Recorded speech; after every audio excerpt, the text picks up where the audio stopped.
안녕하세요. 속도보다는 방향, 이루민 스터디 카페 대표 이정현입니다.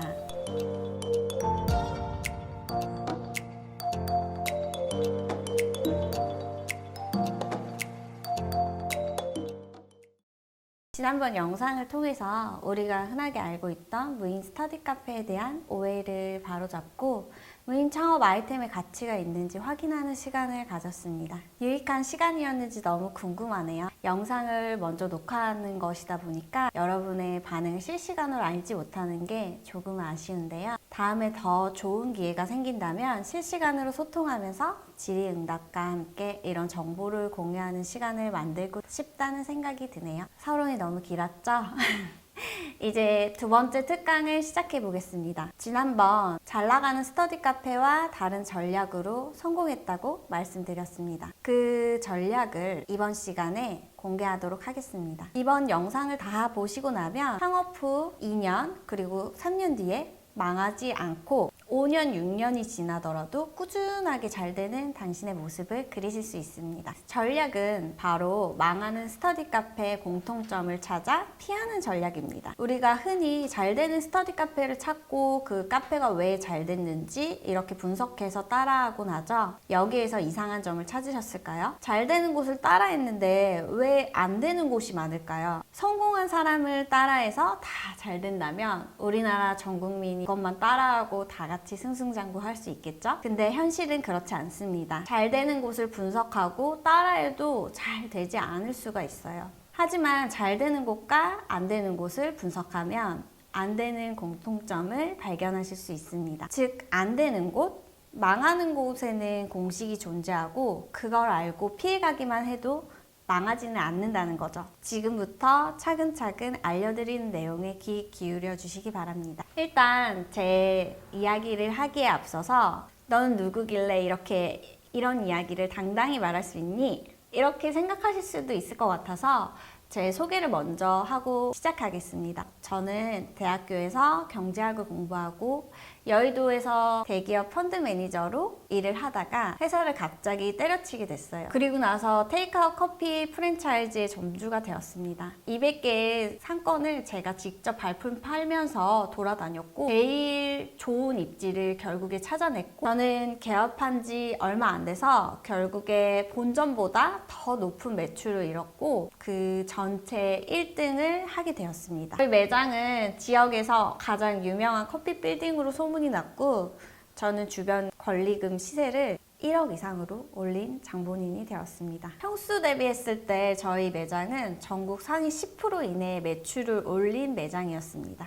저는 6년 동안 그 커피 매장을 운영하면서 긴 호흡으로 이 업을 이어가기도 힘들었고 제가 생각하는 거는 단순한 장사가 아니라 저는 제가 원하는 사업으로 스텝업을 하고 싶었는데 그게 힘들었어요. 무엇보다 사람에 치이고 그리고 지치게 되면서 대면보다는 비대면으로 할 수 있는 게 무엇일까에 대해서 깊게 고민하게 되었습니다. 그러다가 저는 무인 창업에 대해서 관심을 가지게 되었고 그 중에서 무인이지만 안정된 스터디 카페 사업에 대해서 더 관심 있게 파고들었습니다. 직영점을 운영하고 관리하면서 무인 스터디 카페 구조를 뜯어보고 처음에는 믿지 않았던 시스템을 이해하게 되었습니다. 결국에 저가형 무인 스터디 카페 프랜차이즈 사업을 진행하면서 1년 반 동안 단기간에 전국에 20호점을 오픈하게 되었습니다. 가장 먼저 말씀드리고 싶은 망하는 스터디 카페의 공통점 첫 번째는 상권에 대한 명확한 분석 부족입니다. 스터디 카페는 일반 음식점과는 다른 특징이 있습니다. 그렇기 때문에 미리 관련된 정보를 찾아보고 공부하는 것이 중요한데요. 특히 상권과 입지가 매우 중요한 분야인 만큼 정말 꼼꼼히 확인하고 공부해야 됩니다. 하지만 단순히 잘 되는 스터디 카페 옆이나 학교 옆에 차리면 될 거라고 생각하시고 덜컥 오픈하시는 분들이 많이 있어요. 1회차 강의에서도 말씀드렸지만 스터디 카페 이용 연령은 단순히 학생만 있지 않습니다. 학생과 성인이 적절하게 어우러져 이용을 해야지 매출이 높아지는 구조가 됩니다. 우리 매장의 좌석의 회전율을 높이고 매출이 저조한 시간대에 점유율을 높이는 게 중요하겠죠? 예를 들면 학원과 상권에서는 학생 비율이 성인보다 높고 특정 상권인 대학가나 유동상권의 경우에는 성인의 비중이 더 높습니다. 그렇기 때문에 배우 세대와 인구 분포, 지역 특성에 맞는 구조화된 입점지 분석이 필요합니다. 이처럼 공부와 분석이 부족한 상태로 타 스터디 카페를 모방하듯 시작하면 생각하지 못했던 부분에서 어려움을 겪고 금방 폐업할 수도 있습니다. 두 번째 공통점은 동선을 고려하지 않은 인테리어입니다. 스터디 카페에 대한 경험이 있으신 분들은 소비자들의 동선을 잘 알고 있고 이를 고려한 인테리어를 진행합니다.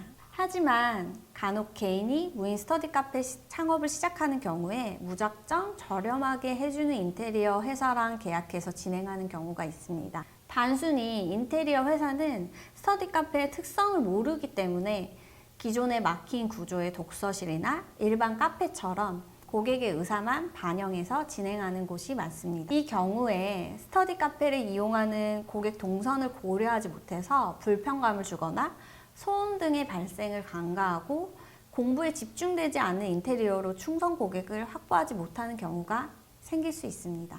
또한 지역 특성 및 연령대의 비중에 따른 맞춤형 공간 설계가 매우 중요한데 경험 없이는 실수할 가능성이 큽니다. 세 번째는 무턱대고 잘 나가는 프랜차이즈 인테리어를 따라한다는 것입니다. 그럼 유명 프랜차이즈 인테리어를 따라하면 되는 거 아닌가요? 라고 말씀하시는 분들이 있으신데요. 개인이 하더라도 인테리어 팀에게 여기 스터디 카페 참조해서 해주세요. 이렇게 말하면 된다는 것입니다. 여기서 발생하는 문제점은 그대로 베끼기만 한 인테리어 구성으로는 차별성이 없다는 점입니다. 당신이 A라는 스터디 카페를 다니고 있는데 옆에 신규 매장 B라는 스터디 카페가 생겼다고 가정해 볼까요?